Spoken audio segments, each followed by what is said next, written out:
கர்த்தரும் இரட்சகருமாகிய இயேசு கிறிஸ்துவின் நாமத்தில் உங்கள் அனைவரையும் இந்த காலை வேளையில காண்பதில் மிகுந்த மகிழ்ச்சி அடைகிறேன்.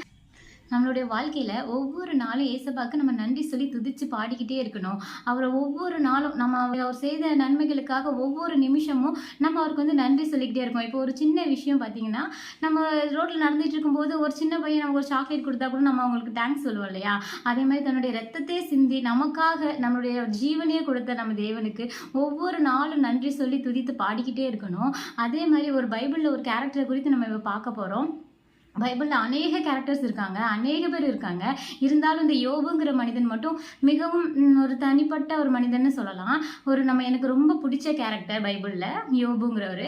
அவரை குறித்து தான் நம்ம இப்போ பார்க்க போகிறோம். யோபுவின் புஸ்தகம் 19வது அதிகாரம் 25வது வசனம், 26வது வசனம், 27வது வசனம், இந்த மூணுத்துலையும் யோபுவின் விசுவாசத்தை குறித்து நம்ம பார்க்க போகிறோம். 25வது வசனம், என் மீட்பர் உயிரோடு இருக்கிறார் என்றும் அவர் கடைசி நாளில் பூமியின் மேல் நிற்பார் என்றும் நான் அறிந்திருக்கிறேன். இந்த என் தோல் முதலானவைகள் அழுகி போன பின்பு நான் என் மாம்சத்தில் இருந்து தேவனை பார்ப்பேன். அவரை நானே பார்ப்பேன், அந்நிய கண்கள் அல்ல, என் கண்களை அவரை காணும். இந்த வாஞ்சையால் என் உள்ளந்தரியங்கள் எனக்குள் சோர்ந்து போகிறது. பார்த்தீங்களா, யோபு வந்து எல்லாத்தையும் இழந்த சமயத்திலையும் ஆல்மோஸ்ட் எல்லாமே அவரை விட்டு போயிட்டு, அவரோட மனைவி அவரை விட்டு போயிட்டாங்க, அவரோட குழந்தைகள் பிள்ளைகள் எல்லாம் போயிட்டு, ஆடு மாடுகள் அவருடைய எல்லாமே அவரோட போன நேரத்திலையும் அவர் என்ன சொல்றாரு பார்த்தீங்களா, என் மீட்பர் உயிரோடு கூட இருக்கிறார், என் சொந்த அவர் கடைசி நாளில் பூமியில் மேல் நிற்பார் என்று நான் அறிந்திருக்கிறேன். பார்த்தீங்கன்னா, யோபு வந்து இயேசு கிறிஸ்து நம்ம பூமியில் வர்றதுக்கு முன்பாக 1000 வருஷங்களுக்கும் அதுக்கும் மேலே வருஷங்களுக்கு முன்பாகவே அவருக்கு தீர்க்க தரிசனமாக என்ன சொல்கிறாரு பாருங்க, என் கடைசி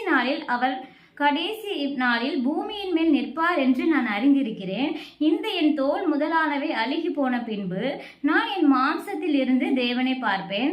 அவரை நானே பார்ப்பேன், அந்நிய கண்கள் அல்ல, என் கண்களை அவரை காணும். இந்த வாஞ்சையால் என் உன்னந்தரியங்கள் எனக்குள் சோர்ந்து போகிறது. பார்த்தீங்களா, யோபு வந்து இப்போ அப்படி ஏசப்பா வந்து ஒரு தீர்க்க தரிசனமாக சொல்லியிருக்காங்க. பார்த்தீங்களா, ஏசு கிறிஸ்துன்னு ஒருத்தர் இந்த பூமியில் பிறப்பாரு அப்படிங்கிறது அவர் வந்து மாம்ச கண்களால், அந்நிய கண்களால் அல்ல, மாம்ச கண்களால் அவரை காண்பேன் அப்படின்னு சொல்லிட்டு அவர் விசுவாசத்தோடு அடிக்கிடுறாரு. என் மீட்பர் உயிரோடு கூட இருக்கிறார். அவர் உயிரோடு இருக்கும்போது எனக்கு எந்த கஷ்டங்கள் தொல்லைகள் வந்தாலும் அதிலிருந்து நான் வந்து இறந்து போக மாட்டேன். ஏன்னா என் தேவன் வந்து எப்போ அவர் எனக்கு சொல்றாரோ அந்த நேரத்தில் தான் நான் இறப்பேனே தவிர மற்ற நேரம் வந்து என்னை வந்து எவ்வளவோ சோதனைகள் சோதிச்சாலும் அதிலிருந்து என்னை மீட்டெடுக்க அவர் வல்லவராக இருக்கிறார். அவர் உயிரோடு கூட இருக்கிறார். அவர் ஜீவனுள்ள தேவன், என்னை அருகிலே இருந்து என்னை பாதுகாத்து கொள்கிற தேவன். அதனால எனக்கு எவ்வளவு துன்பங்கள் கஷ்டங்கள் வந்தாலும் அதிலிருந்து அவர் என்னை மீட்டு கூட வல்லவராய் இருக்கிறார் என்று சொல்லி அவர் எவ்வளவு விசுவாசத்தோட யோபு சொல்றாரு. பார்த்தீங்களா, அதே மாதிரியான விசுவாசங்கள் நமக்குள்ளேயும் வேணும். நம்மளுடைய வாழ்க்கையில எவ்வளவோ கஷ்டங்கள் துன்பங்கள் வந்துச்சுன்னா உடனே நம்ம என்ன ஆகிடுவோம்னா சோர்ந்து போயிடுவோம். அப்படி சோர்ந்து போகாம என் மீட்பர் உயிரோடு இருக்கிறார், அவர் என் பக்கத்திலே இருக்கார், அவர் நம்ம அருகில இருக்கார், நம்மளை ஒவ்வொரு நாளும் பார்த்துக்கிட்டு இருக்கார், அவர் எல்லா சூழ்நிலைகள் இருந்து நம்மளை விடுவிக்க வல்லவராக இருக்கிறார், என் சொந்த கண்களே அவரை காணும் என்று சொல்லி அவர் எப்படி விசுவாசத்தோட இருக்காரு. பார்த்தீங்களா, அப்படி ஒரு விசுவாச யோபு கிட்ட நம்ம கத்துக்க வேண்டியது என்னன்னா, அவருக்கு என்னென்ன கஷ்டங்கள், எவ்வளவு கஷ்டங்கள் அவர் வாழ்க்கையில வந்த போதிலும் எல்லா கஷ்டங்கள்ல இருந்து அவர் வந்து விசுவாசத்தோடு அவர் அறிக்கை செய்ததுனாலேயே ஏசப்பா அவங்களுக்கு என்ன செஞ்சாங்க, அவர் இறந்ததை எல்லாம் ரெட்டிப்பாய் தந்தாங்க. அதே மாதிரி நம்ம வாழ்க்கையில இந்த செய்தி நீங்க கேட்டுக்கொண்டிருக்கும் போது எல்லாத்தையும் இழந்த நிலைமையில எதுவுமே இல்லை, இவ்வளவு கஷ்டத்துல இருக்கிறேன்னு சொல்லிட்டு சோர்ந்து போயிருக்கீங்களா, கவலைப்படாதீங்க. ஏசப்பா நம் தேவன் உயிரோடு கூட இருக்கிறார்.